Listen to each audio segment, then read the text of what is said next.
Previously on Master of Machines.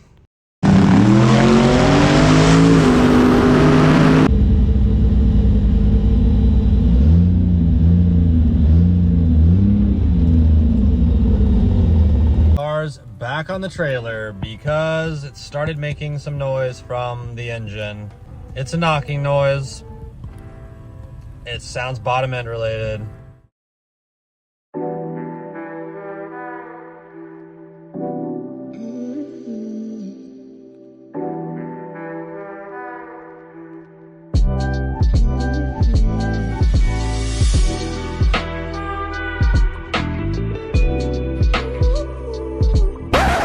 All right, enough crying. Let's get back to work. I'm not sure if all of the phases of grief are going to be portrayed by this video, but you'll for sure see some.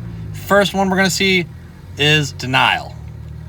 I'm having a hard time duplicating the engine noise, so I'm trying like hell to hear something, and I don't really hear anything.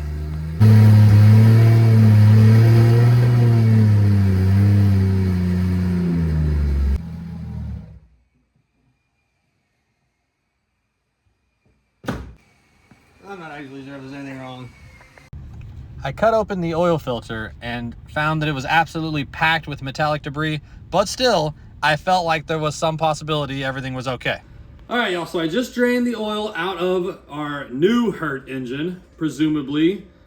We saw what the oil filter looked like. It was not good. So looking further, investigating more into what's going on here, I drained the oil out. I would expect to see a whole bunch of metal material in this oil if we have a bearing failure that's currently occurring. So I've already started pouring this, and honestly it looks pretty promising. So we're just gonna, once we get down to the bottom of this, you can see kind of a little bit of a like metallic sheen to the oil. And I'm not super surprised to see that given what some of these parts have gone through. You know, I cleaned them up best I could, but it's hard to be perfect. But looking at like the bottom of the pan up here towards the top that's already dry, like empty, I don't see any flakes in here. And so we're gonna be down to the real truth here in just a moment. But like, look, like how much crap was in that filter? Like, I can't believe I don't see anything in here, because that filter was packed full of shit. I don't see any flakes in here. I do not see any stripper glitter. Like, look at that. Then this thing was cleaned up really well. And I cleaned it with some Dawn soap and some hot water. And I just don't really see a lot, honestly. All right, so with the discovery that there's not a whole bunch of metal in the pan, that leads me to believe our source of metal is somewhere between the pump and the oil filter, which is pretty much a direct route. I saw very little, surprisingly little, in that drained out of the pan. So this might just be a little bit of optimism, but I'm going to, at this point, pull the oil pump off. Guys, this is the oil pump that was in the car when the pistons melted down. And with there being so little in the pan, I think maybe there's a chance that it's just a pump problem. I'm gonna go ahead and just pull the pump off. I've already started tearing the car apart. Got the timing covers off and the balancer, and we're gonna get that oil pump off and open it up and take a really good look. I should have opened this thing up before I put it back on the car. I was rushing to get it done. I didn't think of all the possible awful outcomes that could result. And so I really made a big misstep. Honestly, reusing that pump, like thinking I could reuse that pump, was pretty crazy. All right, y'all, I set out to see if I could get some more answers as to what's going on with the engine. As you saw, I drained the oil yesterday. Didn't see anything crazy in the oil that drained out of the engine, but tonight well, actually last night I started trying to take the oil pump off. Well, I found more when I got the pan off. Here's what I saw in the lower oil pan. So you can see in the pan, I might have to kind of tip it, but that's all metal. Those are big old chunks of metal. Some of it might be RTV. Some of it might be RTV, but I'm pretty sure most of what you see there is metal. That's metal, that caterpillar right there. These are all pieces of metal. They are non-ferrous, indicating that they're likely bearing material. Some of it is sticking to the magnet, but most of it's not. So then I pressed on to see what else is going on, because now that it looks like there's junk in the pan, there's something in this motor that is not happy, and I found it. All right, so we're here again. Got the K member off the car, got the upper and lower oil pan off. Once again, we're hanging our engine from the engine mounts. We did not have nearly as much fun this time as we did last time. So, I don't have my 12-point sockets to start pulling caps off. I needed to get give all these a good look over, but you can see right here. Well, maybe you can't, but if you look, you can at least hear it. That rod is loose on the crank. That side to side, the movement this way, this radial movement should not exist. Having some side to side like that is totally normal. Having side to side movement like that is not normal. So that bearing has failed. I'm not, at this point, I don't know if the bearing spun. If the bearing spun, then the crankshaft's toast. If the bearing did not spin and it's just all tore up, that's best case scenario. I don't know why that happened. Maybe it had something to do with reusing that old oil pump. Maybe not. I do kind of feel like everything we have in the filter is from at least that bearing, maybe more bearings than even that. So tomorrow I'll come in with the sockets. We'll pop that cap off. We're gonna pop all these caps off one by one and just see what we're dealing with. All right, boys and girls, we are out in the shop again and doing a little bit of investigating on what went wrong with my 2-day built junkyard used parts engine. So as you saw the other night, I was able to get some wiggle out of that number 6 rod. That's not what you want. Evidence in the oil filter was a whole bunch of aluminum. And so I went ahead and just pulled the number 6 rod cap off to take a look at what we got, and it's not looking good. So here we have the number 6 rod cap and the bearings out of it. These bearings look very poor. You'll notice there's no more tangs on them. The little tang right here, you can kind of see remnants of where it once was, like a little line. It's gone. This one, you can't even see where it once was. They're on the bottom right corner normally. And yeah, so the tang's gone, meaning the bearing spun. What that means is the bearing stuck to the crankshaft instead of staying staked to the rod. You can see there is some surface damage on the rod cap, presumably the one that's still in the engine attached to the piston is the same. I didn't pull the head off of this thing even. I just literally pulled the lower pan off to get a closer look at this. So the crankshaft also has a similar appearance to it. How big of a problem that is, I have not quite decided. This is kind of rough looking, but you really can't feel any of that. Like, it still feels smooth. So hopefully the crankshaft is still relatively smooth, and if not, can be just kind of touched up with a light polishing. So that way I don't got to pull it out of the car, because pulling the crank out of the car is a whole big job. So anyway, I'm half hoping I can just throw a bearing in this thing and cross my fingers and hope for better luck. I do have an extra set of rod bearings hanging around. So best case scenario, it took me about an hour and a half to get to this point. It's not like I have a whole mess of time invested in what I've done so far on taking the engine apart. If everything checks out, maybe I just throw bearings in it and just stick it back together and see how long it lasts. I don't love that idea, but honestly, I got to put it back together either way because I'm not ready to put another engine in the car. So another thing you'll notice about the bearings here is this one's a lot fatter than this one is. Like, a lot fatter. And you can see, like, in contrast to the ends, how it like starts out skinny up here and then it just gets fatter as you get closer to the middle. So this was the upper bearing. This is the bearing that, okay, that's kind of a wild assumption to make because we know that this is a spun bearing. We lost our tangs. This bearing definitely changed its position, which makes this even more weird. So what causes the bearing to get fat like that in the center is just being squished. But what I'm still unsure of, and I don't have a whole mess of expertise on this matter, is what came first. Did the bearing break loose from its tangs and begin spinning first? And then all the smushing happened and all the breakdown of the bearing and lost all its clearance?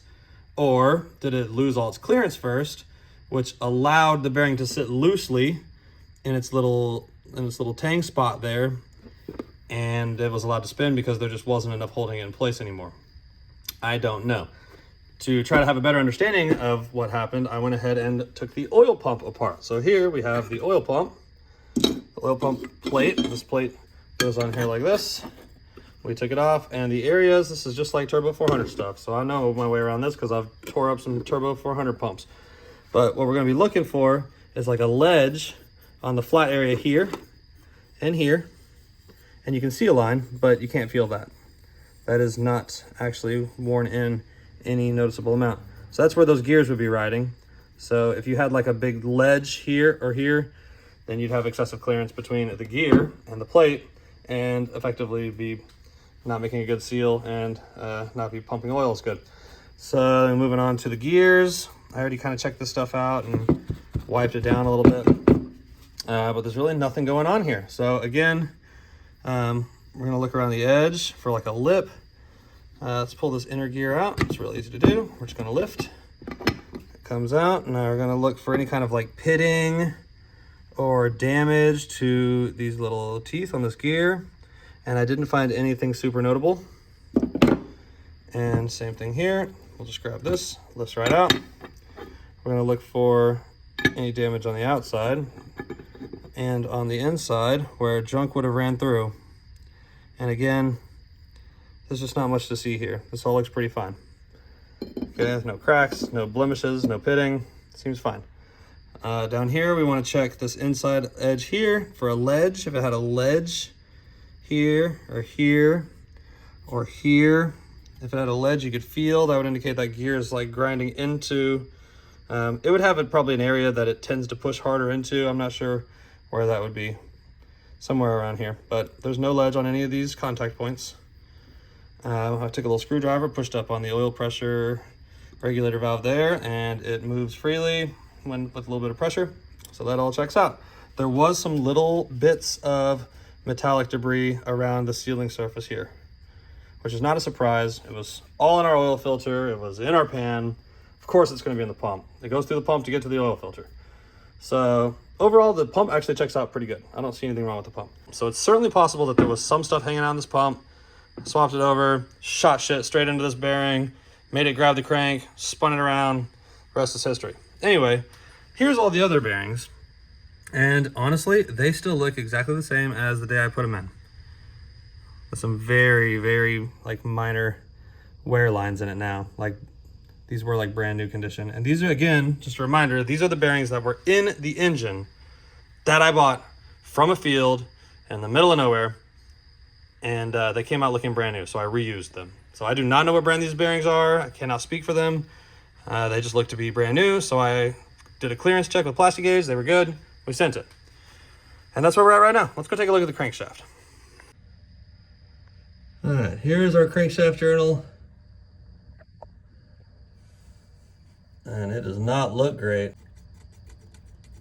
You can hear me scratch my nail on it. That's not perfect, but it's not a lot of gouging. But yeah, there's that. Our rod up here, I can't access it very well, but let me get out of this a little bit. Yeah. All right, guys, not really sure where I left off with this. I haven't touched the car in a couple of days.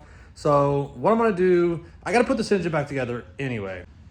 I got a set of bearings here for the rods. I'm gonna go ahead and just throw a new set of rod bearings in it, a whole new set.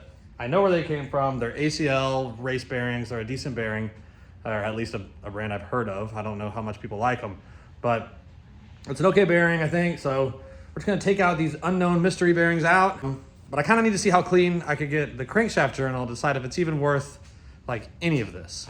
And honestly, it's probably not. But again, I got to put this thing back together. Like, I don't really have much choice here. I'm not going to pull this engine back out and rebuild the entire thing.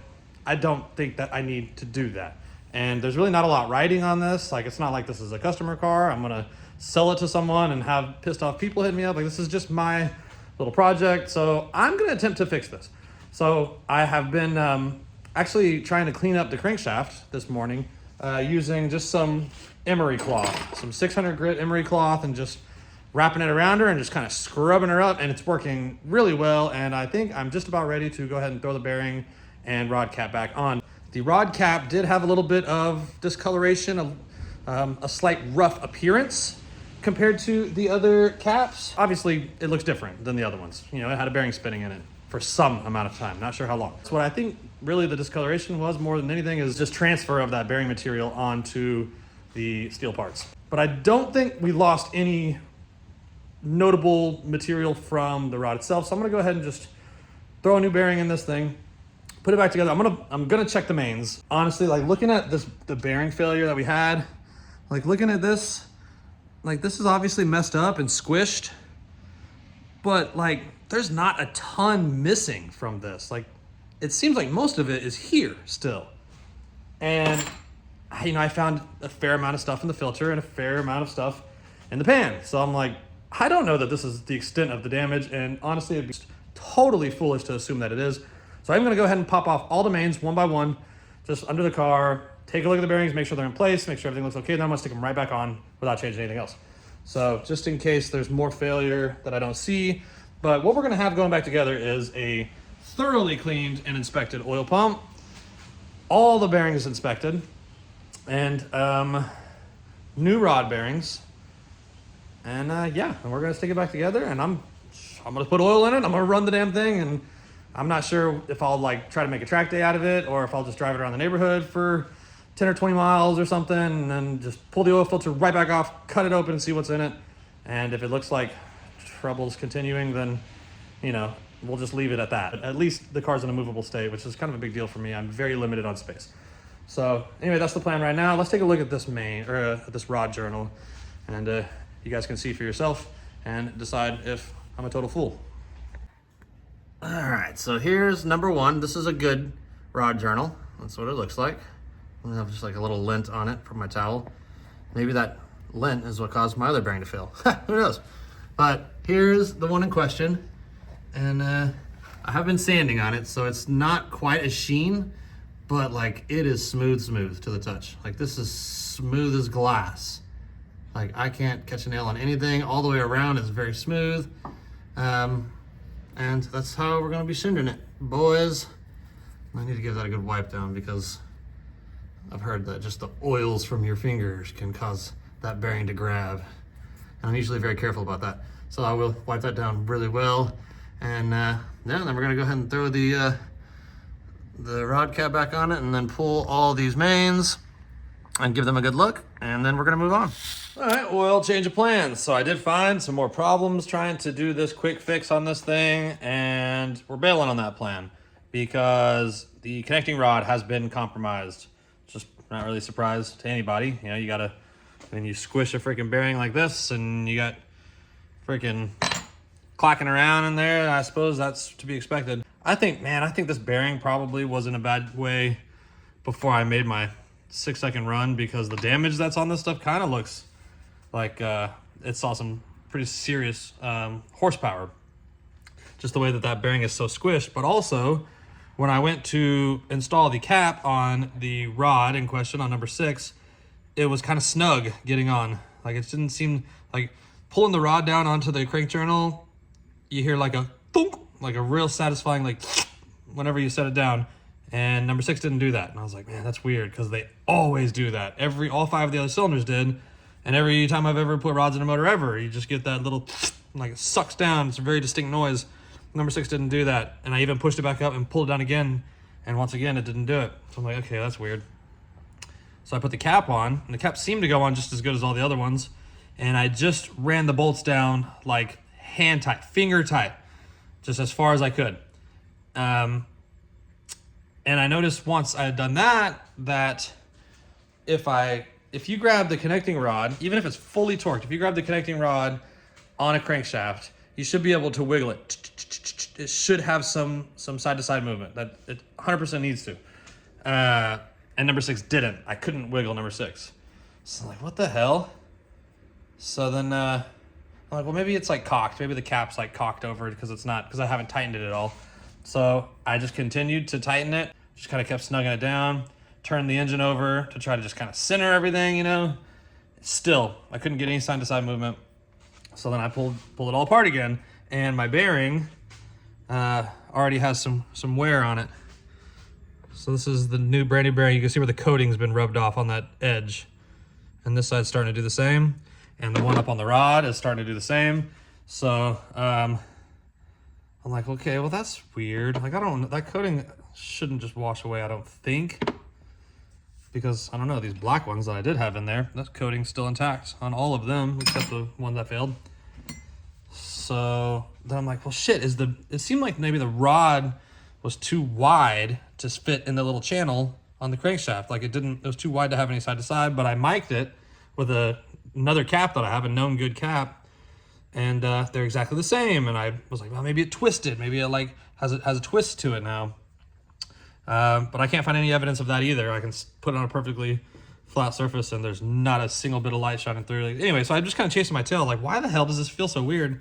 And why does it seem so tight? Well, what I figured out was this. So it would seem the hole is no longer round. This is my known good, or at least known decent used cap that I'm not running in the engine. This is from my last engine, or last set of rods. And then this is our beat up one. So I got my T-scope out, and you can see on the good one, I kind of locked it in so that it's like halfway. Like obviously this is a circle. This is not really a super precise way to measure. But you can see that I got the T-scope pretty much half engaged on the top and bottom, or close to it, you know, somewhat close. But if I try to do the same thing on this one, I can't get it to go in at all. Like it'll barely catch the edge. So like look at the amount that it goes in there. And then on this one, it goes in much deeper. So this has squeezed. So the rod and the cap, so now the hole is egg-shaped, essentially. And presumably that's just from the slack in the bearing, and the bearing was no longer there. And you still had that reciprocating motion, that just beating on the inside of that. And like that's pretty crazy, honestly. Like that's why I think this thing probably was already had a bunch of slop in it when I did my pass, making full power. Because just idling around and part throttle, I don't think would have bent this like that so easily. But anyway, maybe I'm wrong. Anyway, I'm gonna need a new rod. So now I'm kind of left like, I don't think basically the saga of pain continues. I'm going to start building my other engine. I'm just gonna forget about this engine. I don't care about this engine right now. I'm just gonna start building a better engine. It's gonna take time. I gotta get machine work done. But I have made plenty of effort, probably more than any sane person would, to try to just salvage this engine, to just fix it, to just get the car working again.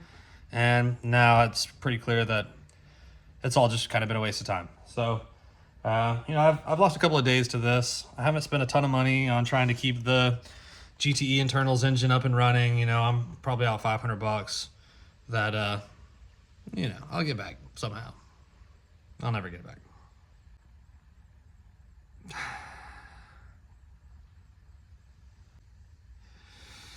Anyway, I'm just gonna start building another motor, and it's gonna be a better one, and I'm gonna get some professional machine work done on it, and hopefully it will go much better and handle more power, and then, you know, we'll just keep on trucking and try to make something cool and try not to take a super long time doing it.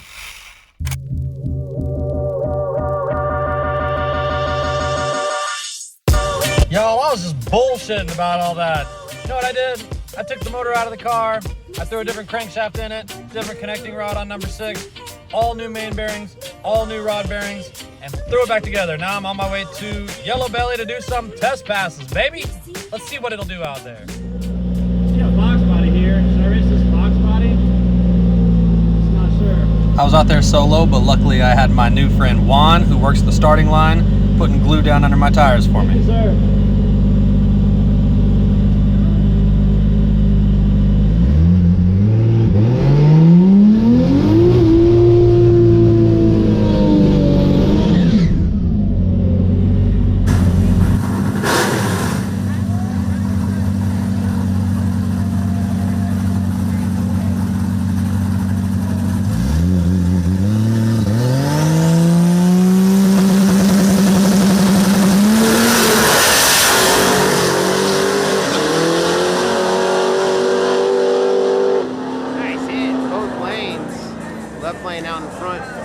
way down the track. Good race. That was fun.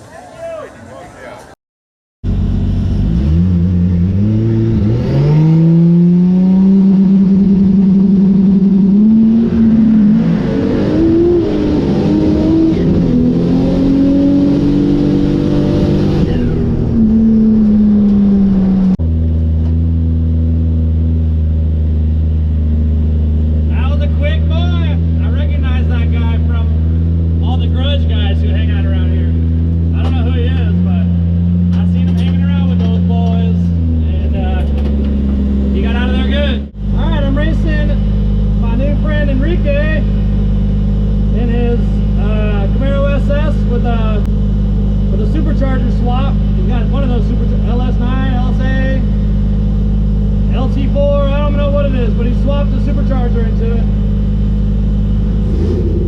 And it seems like he's going to be a pretty good match for me, so, I mean, given the track conditions. So we're going to give him a run, see what we can do, baby.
Yeah, but I'm not. I'm staying out there, but I'm going out there. Yeah, right.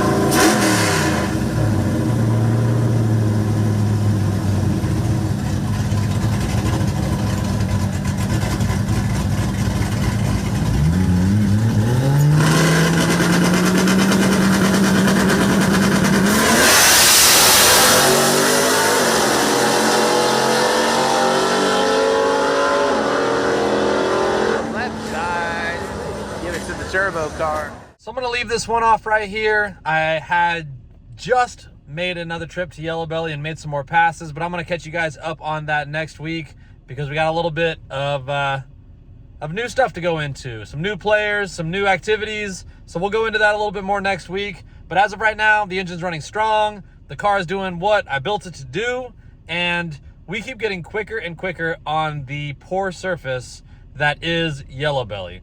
So we'll catch up on that next week, but until then, thanks for watching, and we'll see you next week.